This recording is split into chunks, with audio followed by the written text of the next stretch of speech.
Hello friends, welcome to quick revision point. My name is Raksha Shrivastava. Friends, आज हम बाल विकास एवं शिक्षा शास्त्र के इंपॉर्टेंट क्वेश्चन को डिस्कस करेंगे जो कि फ्रेंड एग्जाम के लिए इंपॉर्टेंट है।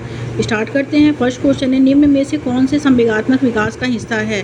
ए है अंतर्वैयक्तिक कौशल, बी है अवधान व स्मृति, सी है शारीरिक प्रणाली की क्रियाएं, डी है प्रतिबोधिक और गतिक कौशल। तो निम्न में से कौन सा संवेगात्मक विकास का हिस्सा है? तो वो है अंतर्वैयक्तिक कौशल। अंतर्वैयक्तिक कौशल जो है फ्रेंड वो संवेगात्मक विकास का क्या है? हिस्सा है। Okay, right answer is a. कौन से कारक बच्चों के विकास को निर्धारित व प्रभावित करते हैं? तो फर्स्ट है आनुवंशिकता यानी हेरिडिटी, सेकंड है भौतिक वातावरण और थर्ड है सामाजिक सांस्कृतिक कारक। ओके, ये तीनों जो है ये बच्चों के विकास को निर्धारित व प्रभावित करते हैं। Okay, right answer is D. Next question, कथन ए कहता है स्कूल में सीखने के लिए बच्चे के गति कौशल का समन्वय महत्वपूर्ण नहीं है। ओके, ये गलत है। तर्क आर है कि सीखना और विकास एक दूसरे से स्वतंत्र है। तो एक दूसरे से स्वतंत्र नहीं है। सीखना और विकास, लर्निंग जो और एंड डेवलपमेंट जो है वो एक दूसरे से को रिलेट है, ना कि स्वतंत्र है। ओके, और स्कूल में सीखने के लिए बच्चों के गति कौशल का समन्वय महत्वपूर्ण नहीं है। तो ये भी गलत है क्योंकि महत्वपूर्ण है ना कि नहीं है। तो ए और आर इसमें दोनों गलत है फ्रेंड्स। ओके, तो राइट आंसर जो होगा वो डी हो जाएगा। नेक्स्ट क्वेश्चन देखते हैं, माध्यमिक स्कूल में परिवार व समकक्षों की बच्चों के विकास में क्या भूमिका होती है? दोनों की कोई भूमिका नहीं है। तो ये गलत है कि कोई भूमिका नहीं है। परिवार की कोई भूमिका नहीं है, समकक्षों की महत्वपूर्ण भूमिका, तो ये भी गलत है। परिवार की भी भूमिका होती है और समकक्षियों की भी होती है। सी क्या है? समकक्षियों की कोई भूमिका नहीं, परिवार की प्रमुख भूमिका है, तो ये भी गलत है इसमें। और डी क्या है फ्रेंड कि दोनों की अलग अलग परंतु महत्वपूर्ण भूमिका है। यस, माध्यमिक स्कूल में परिवार व समकक्षियों के बच्चों के विकास में क्या भूमिका है? तो दोनों की जो है वो अलग अलग महत्वपूर्ण भूमिका है। Okay, right answer is D.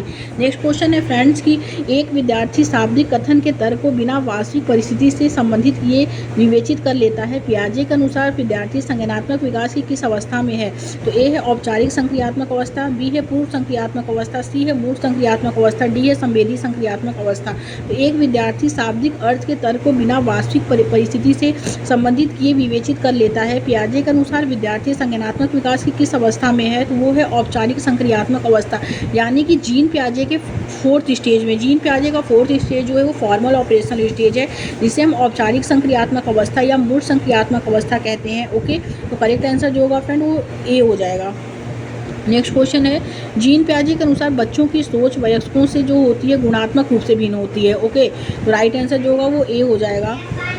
आगे देखते हैं फ्रेंड, कोहलबर्ग के नैतिक विकास के किस चरण में व्यक्तियों का मानना है कि नियमों में आपसी समझौते शामिल होने चाहिए और व्यक्ति के अधिकारों की रक्षा की जानी चाहिए? तो ए है यांत्रिक सापेक्षता अभिविन्यास, बी है सजा और आज्ञाकारिता अभिविन्यास, सी है सामाजिक अनुबंधन अभिविन्यास एंड डी है अच्छा लड़का अच्छी लड़की अभिविन्यास। तो कोहलबर्ग के नैतिक विकास के किस चरण में व्यक्तियों का मानना है कि नियमों में आपसी समझौते शामिल होने चाहिए और व्यक्ति के अधिकारों की रक्षा की जानी चाहिए? तो वो है यांत्रिक सापेक्षता अभिविन्यास। Okay, right answer is a.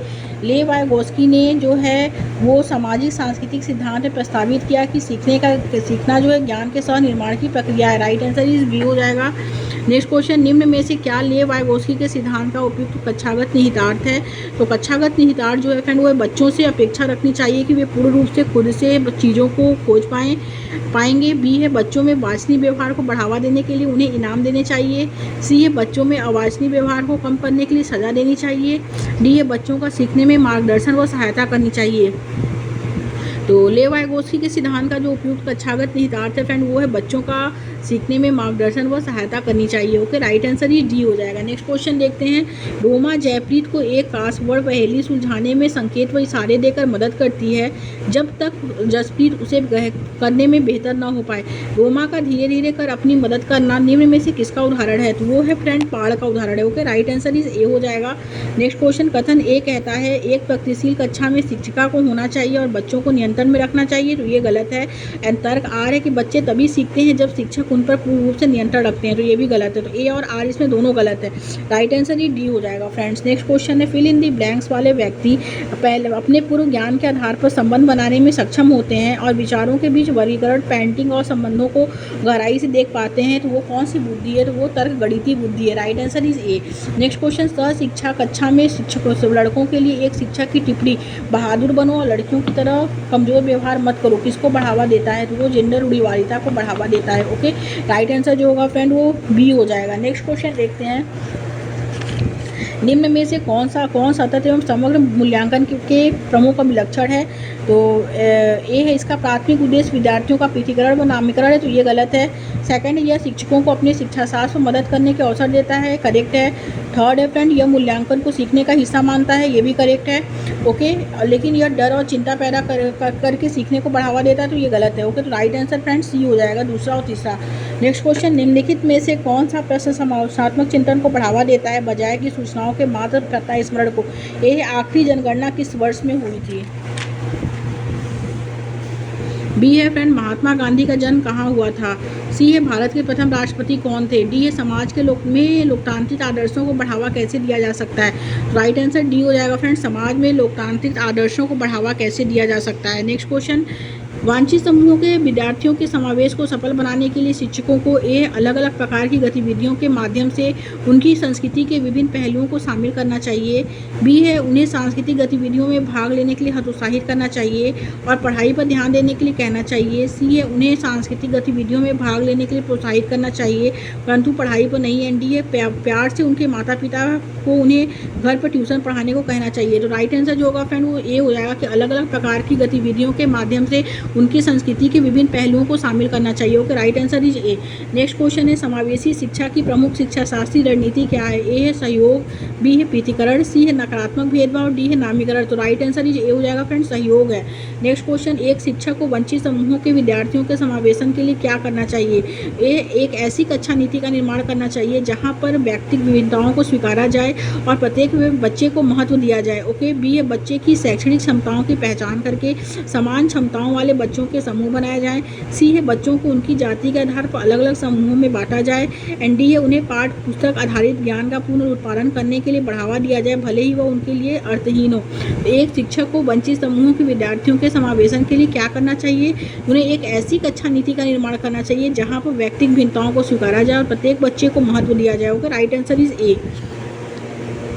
Next question, एक बच्चे के बुद्धि परीक्षण के स्कोर यह दर्शाते हैं कि वह औसत से ऊपर है। ओके, वह कक्षा में नियमित तथा क्रियाशील है, उसके गणित के ग्रेड तथा लिखने का कौशल अच्छा है, परंतु जब उसे सस्वर पठन करने के लिए कहा जाता है तब उसका निष्पादन पूरा होता है। बच्ची में इसके लक्षण होने की संभावना क्या है?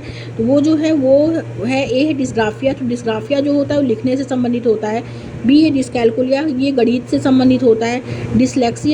डिस्लेक्सिया पढ़ने से संबंधित होता है। एंड स्वालीनता बोलने से संबंधित होता है। तो ये करेक्ट है, इसमें डिस्लेक्सिया होगा। ओके, नेक्स्ट क्वेश्चन क्या है, रचनात्मकता क्या है? ए है, बिना उब के किसी कार्य को बार बार करने की क्षमता है। बी है, लंबे गद्यांशों को रटने की क्षमता है। आपसी ढंग से सोचने की क्षमता है। दूसरों की नकल ज्यों की त्यों करने की क्षमता है। तो रचनात्मकता जो है फ्रेंड वो औपचारिक ढंग से सोचने की क्षमता है।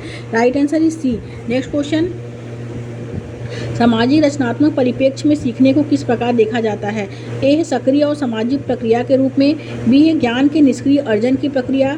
सी है, व्यवहार में अपेक्षाकृत स्थायी परिवर्तन। डी है, उत्तेजना और प्रतिक्रिया के बीच अनुबंध। तो राइट आंसर ए हो जाएगा, सक्रिय और सामाजिक प्रक्रिया के रूप में जो है वो देखा जाता है। Okay, right answer is a.